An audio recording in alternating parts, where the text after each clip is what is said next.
most revered Dr. Garish Sani, Sahajpal Saab, Dean University, Dr. Satish Kapoor, Registrar University, and the most respected intellectual elite of the subject of biotechnology, faculty members and students. On behalf of the Chancellor Shri Poonam Suri and on my personal behalf, I convey our greetings and a warm welcome to you all distinguished and eminent speakers and participants, the university faculty and staff present on this auspicious day, the conference on emerging trends in host microbe interaction being organized by DAV University. You will feel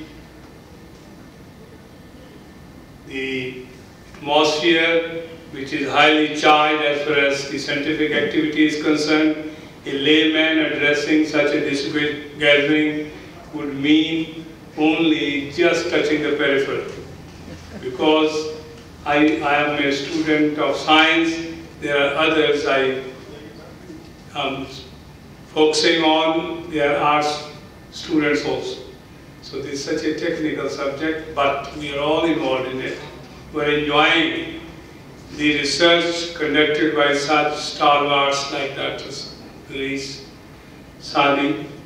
This is, I just was thinking about, that is the positive aspect of the microbes now.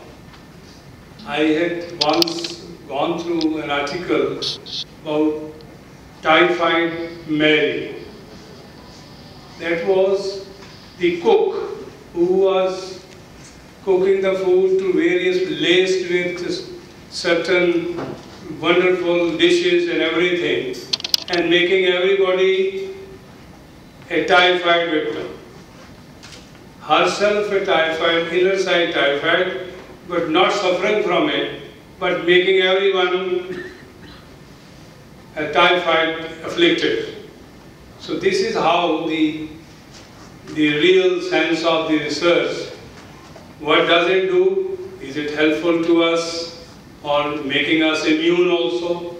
Or whether we are to be most involved in thinking that how to get away from it. Other article was that when the dust is enough, the mites are there, everything is dirty, and you get the immunity. And now we say we should be hygienically very clean.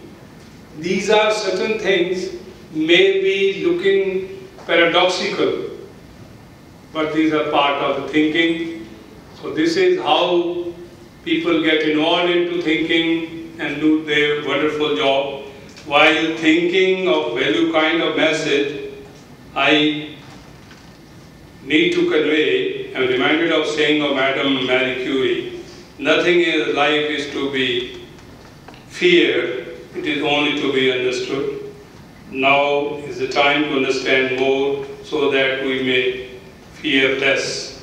The conference is precisely on a topic which generates awe in every living being. All are affected and impacted by the power of microbe, be it be positive or to be the negative. That is why I was emphasizing that the negativity now is to be converted into positivity. These are the challenges before the researchers. And I understand the area of host-microbe interaction is being very actively pursued, with the research inputs coming from diverse yet cognate disciplines that include genetics, physiology, genomics, immunology, and so on. These interactions deeply impact mankind and ecosystem. In this context, I am pleased to know the conference is being to gather on one platform many distinguished researchers, academicians, scientists, including Dr. Girish Sani, Dr. Amitabh Mukhopadhyay, Professor Anurke Prasad, Professor I.P. Singh, Professor Rajesh Kumar, Professor Roop Lal, Professor Sanjay Chubak, Professor P.K. Sahajpal, Dr. Vipin Naran, Dr. Devyendu Sarkar, Professor Dinesh Goyal, an array of bright postdoctorals and PhD students.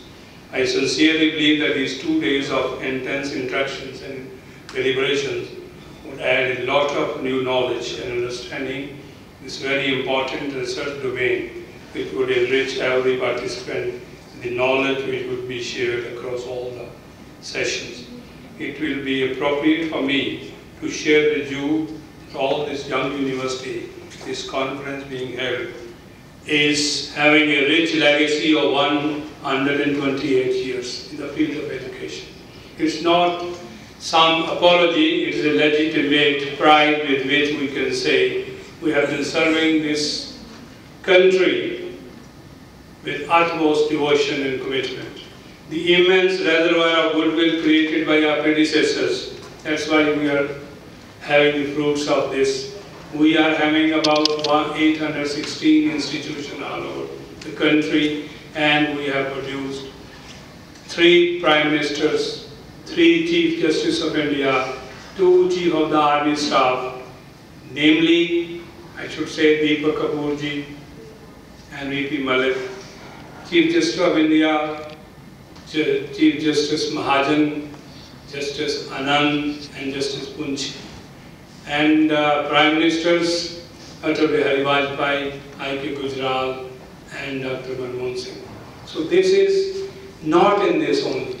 In every field, in sports, you think about the cricket I could talk, Kapil Dev, Yuvraj Singh, Ashok Malhotra, Dinesh Mongia, then now Dhoni also, from Ranchi. This is the DAV contribution. And the field of entertainment, Shah Rukh Khan, and then Om Puri, and Vidhu Chopra, Anurag Kashyap, Anupam Kher, Kangana Ranaut. Not that I remember every Bollywood people, but this is what we can feel, that this is every part, what is called the holistic development of the persons. In every field we have been doing our service, and I'm happy to share with you Dr. Harish Sani also is a DAV alumni from DAV Gandhar. So all the VCs of the Ilaka, Dr. Barad, Dr. Arun Grover, Dr. Jaiswal, Dr. Jaroop, Dr. Jaiswal, Dr. Chahal of MDU, all these vice chancellors of various universities, they belong to DAV. So DAV alumni is a very strong, you can well imagine, it's not a commerce institute. We really want it to be research-based, to engage everyone in research activity, so that to realize the dreams of our founding father to serve the nation in a big way. The university is a multidisciplinary institution home to faculties of sciences, engineering, commerce, management, languages, physical education, spread over an area of 80 acres. The campus provides an ideal ambience for pursuing professional courses and ensuring our own growth of the students. And recently also our students have been grabbing prizes wherever they go, in PAC Chandigarh also and IIT Kanpur also. They have been grabbing, it's not winning, they bring a lot of prizes wherever they go, 11, 13 or 17, such is the huge contribution of the students. They feel our purpose is to elevate them to a stage where they can have the responsibility of winning, doing and enjoying. DAV has a philosophy which uses the word of Albert Einstein, I quote, "Science without religion is lame and religion without science is blind." Not that it's a religious fervor. It's a spiritual content which balances the intellectual quotient and the emotional quotient. That is oneness with the cosmic spirit. It's not ordinarily that is merely feeding them with any bookish knowledge. It's emphasizing all the moral values.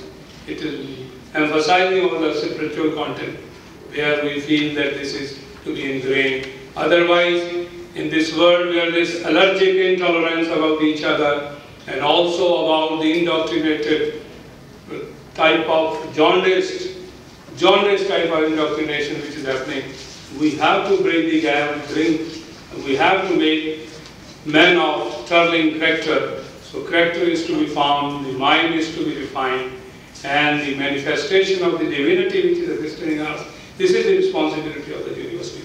I am sure the experts and researchers, the students will bring a lot of value to the conference.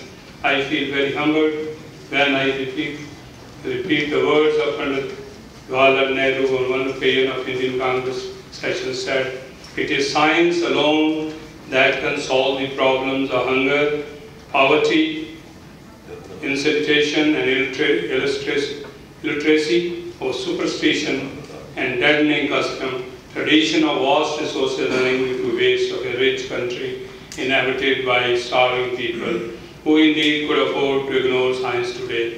At every turn we have to seek its aid. The future belongs to science and those who make friends with science. Science is not merely a technique or a sophistication, specialization, it is a habit of mind. If we look little deeply, we will see that the pursuit of truth, which is the object of science, is an intellectual, ethical, emotional pursuit. It requires us to concentrate, to dedicate ourselves completely. It has also its emotional commitment to the pursuit of truth, a whole-hearted pursuit, endeavor to know the truth.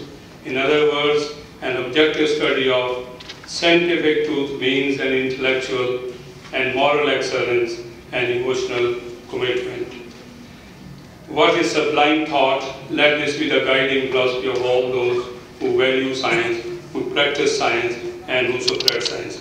I have all my life been a learner, trained in the following scientific temper. I do believe in the value of conference such as this. I compliment the university faculty for arranging this conference on a topic of great seminal importance. Happy to see that it has attracted participation from a number of research academic institutions. I also note that a large number of young researchers have been invited for this oral presentation, and few are going to put up posters of this research work. It is indeed very pleasing to know. Mahatma Gandhi said, "You must be the change you wish to see in this world." And I am reminded of one saying that the rung of the ladder is not to rest on. It is to rest long enough to have a step further. So our difficulties are rooted, our mistakes are rooted in the past. But future is so bright because you have to start thinking about it, that you can do it. Let's resolve that we shall, through this conference, will be igniting our minds to pursue little higher, little better, little more. And I'm sure the conference will give everyone present a lot of food for thought, a platform to question the real senses. I am taking 2 minutes more, that the creativity is killed as child enters into the school. Up to the age of 7, they say the music therapy. This enhances the creativity and increases the IQ by a factor, a number 7.5. This is the type of effect when a child is very little. The curiosity is killed as the child enters the school because he is frightened by fear. Because the questioning power, the inquisitiveness, the urge to know more, to urge to question, as we see how Edison failed. Edison was removed from the school because of this questioning nature. Let's, as teachers also, emphasize over arouse the curiosity in the child, arouse the curiosity in the student. Let's all work together for the nation. And again I quote Einstein, learn from yesterday, live for today, hope for tomorrow. The important thing is not to stop questioning. And I wish the conference a huge success, wishing all of you, every one of you, a very bright success and future. And at the same time, I will request you to think about, chase your dreams, face your fears, and dare to do the impossible. It is said that we should accept our limitations, but we should not let them limit us. I'm sure you have it in you to conquer the looming challenges and chart your way to a successful future and help the nation realize the dreams of founding father. I again repeat the same thing, that I am profoundly grateful to you all for gracing this occasion and making this conference a success. Thank you so much.